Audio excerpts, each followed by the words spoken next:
ہم کریں گے ہر مظلوم کی حمایت۔ السلام علیکم، میں ہوں حورین فاطمہ اور آپ دیکھ رہے ہیں حمایتی نیوز HD چینل۔ نظر ڈالتے ہیں آج کی اہم خبروں پر۔ سانگھڑ زمیندار گلو منگوانو کی زرعی زمین پر قائم مبینہ نجی جیل سے 11 افراد بازیاب۔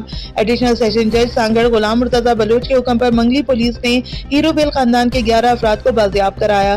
SHO منگلی نے غیر قانونی طور پر قید 11 افراد جن میں خواتین، بچے اور مردوں کو بازیاب کروا کر ایڈیشنل سیشن جج غلام مرتضی بلوچ کی عدالت میں پیش کیا۔ ایڈیشنل سیشن جج کی عدالت نے تمام 11 بازیاب افراد کو اپنی مرضی کے مطابق زندگی بسر کرنے کا حکم دے دیا۔ بازیاب افراد کی شناخت شریمتی مٹھی، شریمان وشال، شریمان لچمن، شریمتی جگتی، شریمان نارتو، شریمتی آرتی، شریمان دایو، شریمتی سپنا، شریمان نریش اور شریمتی پونا کے نام سے ہوئی۔ زمیندار گلو منگوانو اپنی زرعی زمین پر گزشتہ 5 سال سے زبردستی جبری مشقت دے رہا تھا۔ کھانے پینے کی اشیاء کے علاوہ گزشتہ 5 سال سے فصل کا کوئی بھی حساب کتاب نہیں دے رہا تھا۔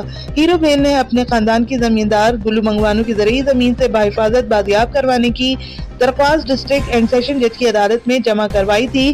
اشفاق سلری کی رپورٹ۔ باخبر رہیے ہر جگہ ہر وقت، جانیے ملکی و غیر ملکی حالات و واقعات یقین کے ساتھ۔